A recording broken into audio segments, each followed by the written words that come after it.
नमस्कार दोस्तों, मैं एडवोकेट कुलदीप सिंह पुनः आप लोगों के बीच में उपस्थित हुआ हूं इस यूट्यूब चैनल के माध्यम से। आज हम डिस्कस करेंगे बहुत ही बेहतरीन जानकारी।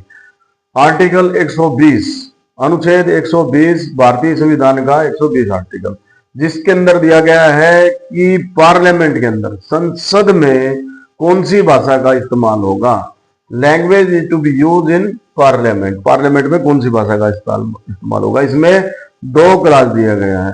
तो इसमें फर्स्ट जो क्लास है मैं उसको पढ़ देता हूं। नॉट विद स्टैंडिंग, फर्स्ट जो क्लास है, notwithstanding anything in part 27 but subject to the provision of article 348 business in the parliament shall be transacted in the Hindi और English. Meaning thereby Hindi और English भाषा का इस्तेमाल होगा। ये first जो क्लास है, सब्जेक्ट टू आर्टिकल 348 के अंदर 348 के अंदर अगर हम if you talk about the language of the first class, तो 348 के अंदर जो हेडिंग है, language is to be use the supreme court in the high court for the act और बिल्स।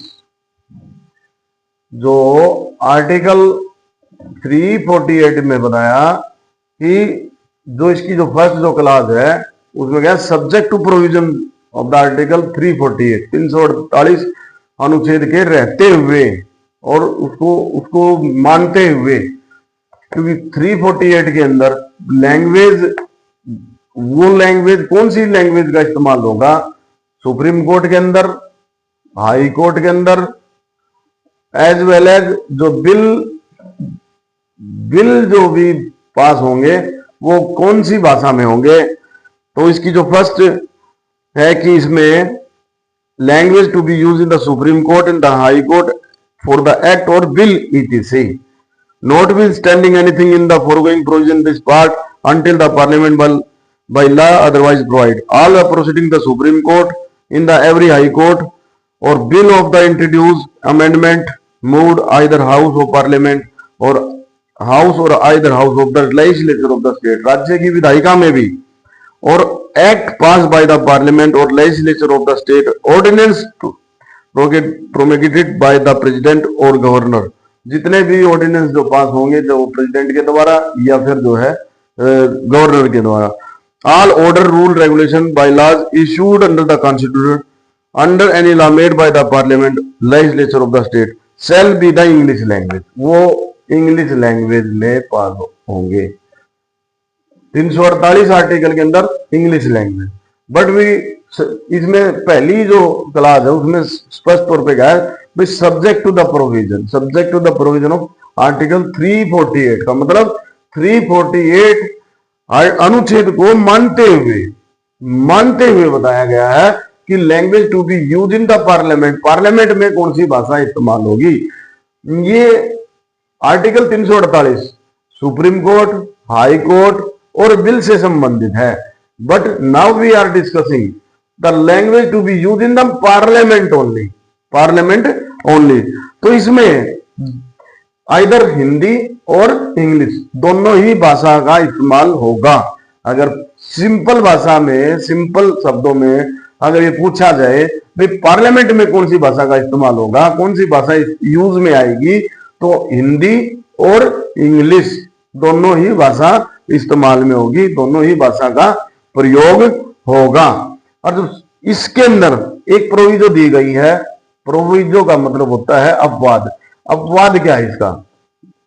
अपवाद है, मैं पढ़ के बताता हूं, chairman of the council of state, यानी कि राज्यसभा के जो चेयरमैन और speaker of the house of people, Lok Sabha के स्पीकर और पर्सन एक्टिंग इन सच काज में बी परमिट एनी मेंबर, किसी भी मेंबर को, यानी कि राज्यसभा, ये राज्यसभा के जो सभापति है और लोकसभा के स्पीकर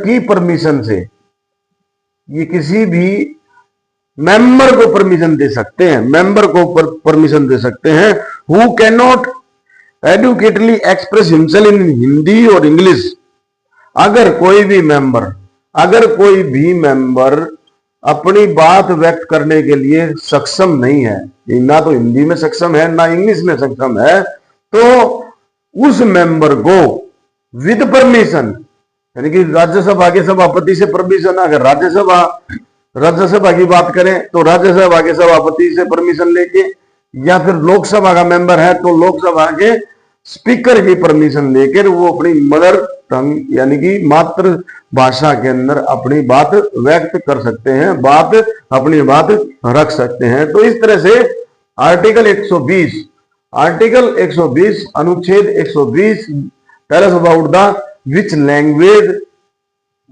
कौन सी भाषा to be used in the parliament, संसद में कौन सी भाषा इस्तेमाल होगी, कौन सी भाषा का प्रयोग किया जाएगा।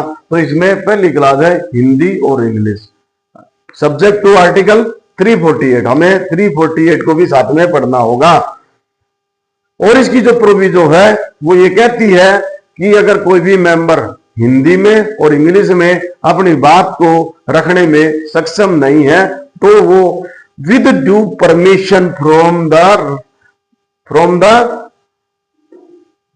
Chairman of the Rajya Sabha council of state और स्पीकर की परमिशन से अपनी मातृभाषा में अपनी बात रख सकते हैं, व्यक्त कर सकते हैं। तो इस तरह से हमने ये article 120 of the Indian constitution को समझा। आपको ये जानकारी अच्छी लगे तो इसको लाइक करें और शेयर करें और सब्सक्राइब जरूर करें ताकि आपको आने वाली जितनी भी इंफॉर्मेशन है उसकी अपडेशन मिलती रहे। थैंक यू, धन्यवाद।